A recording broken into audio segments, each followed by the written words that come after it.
Hey you guys, it's Peter, and welcome to my channel, Peterisms, where I tell stories of my life and just little things that I've learned as I've grown into the person that I am today. And I brought with me the meditation books as well today. I have the meditation books with me today. So I thought that we would just get right into some meditations and see what the universe has to say to us today. Today is, what is today? Let's see. I think it's August 7th. August 7th today. The Language of Letting Go by Melody Beatty, as well as The Journey to the Heart, my two favorite meditation books of life. Let's get right into them. Are you guys ready? Why do I probably said this before on here, but I don't know why. Why do I have September 30th dog-eared, not a victim? I must really, really like that one. Well, when we get to September 30th, we'll read and find out why. Okay, August, let's see, 7th. What does it say? August 7th. Saying no. Well, let's just read this one. And then we'll read Journey to the Heart as well. Just kind of like we're hanging out and we're just like, you know, like I said in my video, I think it was yesterday, that Tanya Jean and I, we used to call each other up on the phone and we would read these and then we would talk about them. So let's just like, hey, listen, we're just kind of hanging out. I'm pull the pillow over here. We're just kind of hanging out and like, hey, what are you guys doing? How's your coffee this morning? Is it good? It is? Okay, let's read some meditations. Should we just talk about them? Oh my God, that'd be so fun. Okay, let's just read some meditations and talk, okay? All right, so let's read about saying no, shall we? All right, saying no, August 7th. For many of us, the most difficult word to say is one of the shortest and easiest in the vocabulary. No. Go ahead, say it aloud. No. No. No, simple to pronounce, hard to say. We're afraid people won't like us, or we feel guilty. We may believe that a good employee, child, parent, spouse, or Christian never says no. The problem is, if we don't learn to say no, we stop liking ourselves and the people we always try to please. We may even punish others out of resentment. When do we say no? When no is what we really mean. When we learn to say no, we stop lying. People can trust us and we can trust ourselves. All sorts of good things happen when we start saying what we mean. If we're scared to say no, we can buy some time. We can take a break, rehearse the word, and go back and say no. We don't have to offer long explanations for our decisions. When we can say no, we can say yes to the good. Our no's and our yeses begin to be taken seriously. We gain control of ourselves and we learn a secret. No isn't really that hard to say. Today I will say no if that is what I mean. Okay, well, I'm not going to get into the serious implications of this meditation of saying no and things like that. I think we know about all that. But I'm going to use this in just everyday life. I think, I was such a people pleaser for so long of my life that no matter what I was asked to do, I would always say yes to. And I almost kind of prided myself on it a little bit. I show up for everything. I show up for everybody. I do everything and whatever. But while I was there, or while I was doing it, like the meditation referenced, I would feel resentful. I'd be like, oh my God, do they not know all that I have going on? And I'm here, and they acted like they didn't even care. And why am I even here? I was questioning my motives. And then what I realized was a lot of times I was a people pleaser, or I showed up just because I wanted the validation or the acknowledgement. And it didn't really have anything to do past that. It wasn't because I was being altruistic or being selfless. It was because I wanted some kind of validation. I wanted some kind of acknowledgement, oh, wow, you show up for everything. You're, whatever. But I was really, really unhappy. And 9 times out of 10, if I had said no, they wouldn't have cared anyway. You know what I mean? That's just the truth. And I'm not just talking about showing up for a birthday party. I'm talking about all kinds of things, And I remember this woman that I worked with years and years and years ago. So when I was working in treatment, I used to get asked a lot to share my story of being sober. Whether that was at conferences or, to whatever. I just got asked to share my story a lot as somebody that had gone through the treatment experience and whatever. And I would do it. I would always do it. And it wasn't really part of my job description. And I can remember saying to her one time, I was doing it at that point 3 or 4 times a week. I was, having to drive 2 hours and go share my story and all this kind of stuff. And it was a lot. In all honesty, it was a lot of that. And I said something to her about I'm not doing it anymore. And I said, I'm just going to say no from now on. And she said, it was just one of the most valuable lessons I've ever learned. And she said, save your no's. And I said, what do you mean? And she goes, in life, save your no's. Saying no to something. And I said, I don't understand what you mean. And she said, don't always say yes to everything and don't always say no to everything. In each situation, if you can do it and you have a desire to do it and you're not going to be resentful, those are the questions you should ask yourself, then show up and do it. But if you feel a certain way about it, don't do it. But save your no's. Don't say no to everything, because if you do, people will stop asking you. And you want opportunities in life.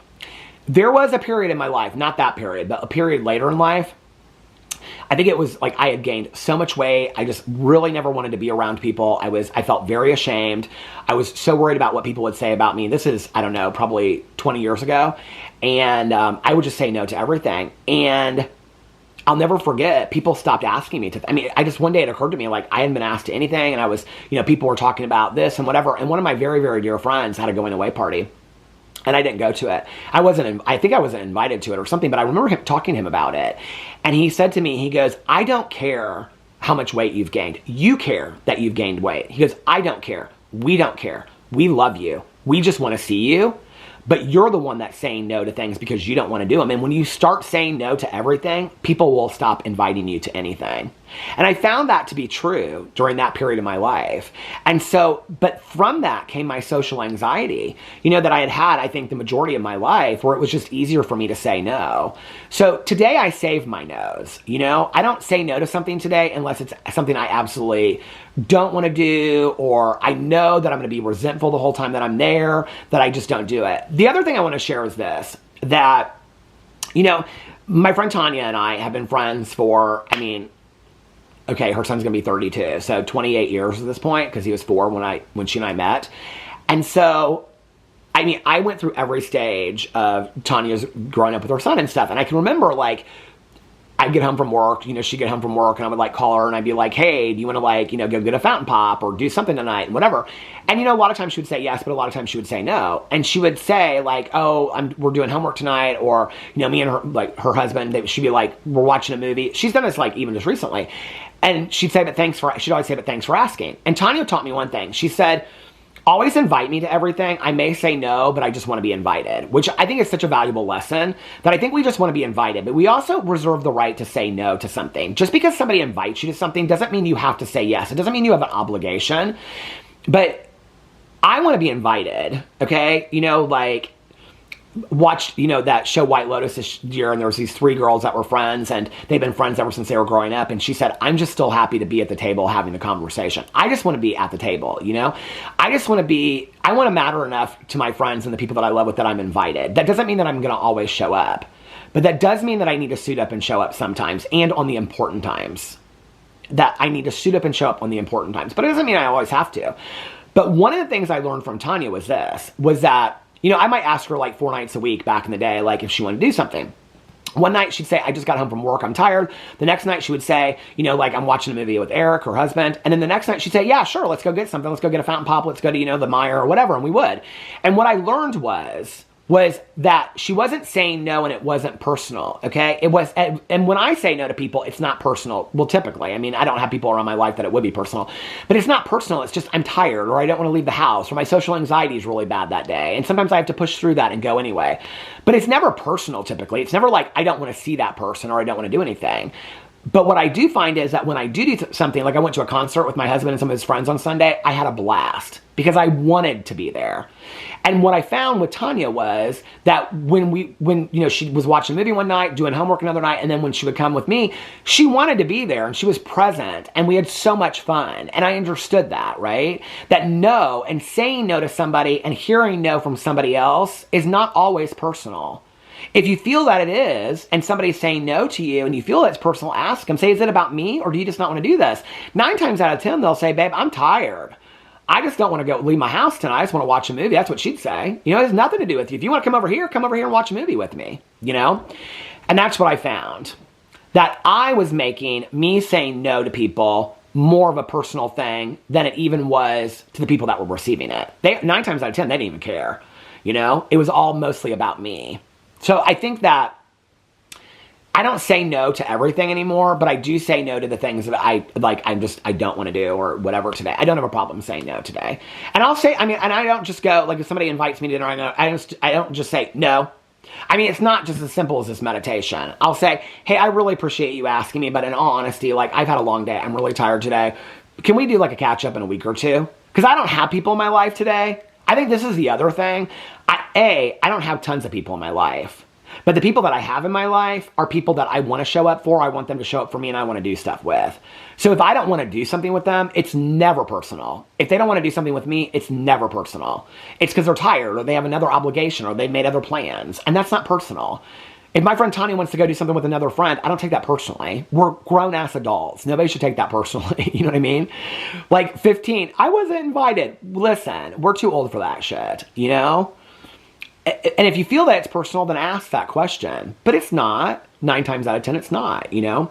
So anyway, that was a good meditation. Should we read the other one? The Journey to the Heart? Let's see. Let's see what Journey to the Heart says. Well, I didn't read from this yesterday, so we can read yesterday's or today. August 7th, August 6th. Be all you can be is August 7th. This pillow. Like just hanging out in this pillow. August 6th, find neutral ground. Let's read Be All You Can Be. I like that one because I love saying be too much, you know. Be all you can be, August 7th. Step out into the cool night air. Look at the stars. See how they shine. Know that it is okay for you to shine too. Who told you you had to hold back? Who told you your gifts, your talents, your beauty, your natural, beautiful, loving, delightful self was wrong? Who told you not to be all you could be? Maybe, as some suggest, we've gotten too comfortable focusing on our flaws, our errors, our dark side. Perhaps it's not our dark side we fear. Perhaps we're really afraid of our gifts, our brilliance, our talent, our light. Now is a time of light. It's a time for us to shine. We've worked hard on ourselves, dealt with our issues, gone back to the past. We've learned our lessons well. The reasons to hold back and hide away are no longer there. Enjoy the fruits of your labors. Be all you can be and enjoy being that. Don't hold back. Use your gifts with joy. Use your talents. Let your light shine for all the world to see.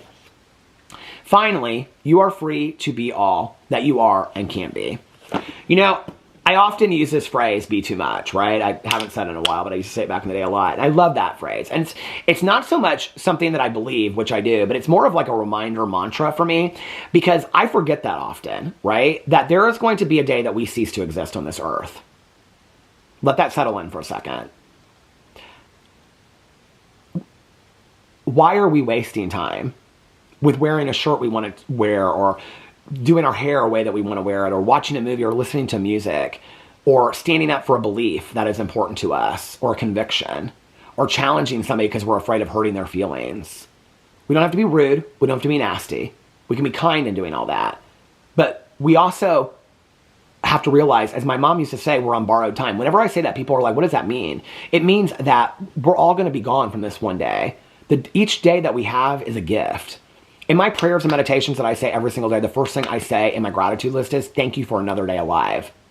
Thank you for my health, my sobriety, and my life. Or my life, my health, and my sobriety. But thank you for another day alive. Do not squander it. Make the most of your day. Walk in the grass barefoot. Drink from a hose outside. Go swimming. Dance in your kitchen. Listen to music loud. Eat your favorite food. Watch a movie that you wanted to watch forever. Stay up too late. Go to bed early. Take a nap. Laugh. Tell jokes. Dance. Enjoy life. Enjoy life. It's gone like that. And we should all be enjoying it. Be too much. Allow yourself the freedom to be too much. Because you won't look back and wish that you had been less. You'll look back, trust me, at 53 years old, I look back and wish I had been more, not less. And I try to remember that every day. I try to remember that. Because I am my own worst enemy. I'm the one that says, no, quiet it down. Don't be too much. Keep it, simple. Don't be too much. No, be too much. Be all that you can possibly be. And Janis Joplin said, never, what did she say? Sacrifice yourself. You're all you've got, You're all you've got. Anyway, great meditations today. Let me know what you thought in the comment section below. I love you guys, and I will see you tomorrow. Bye.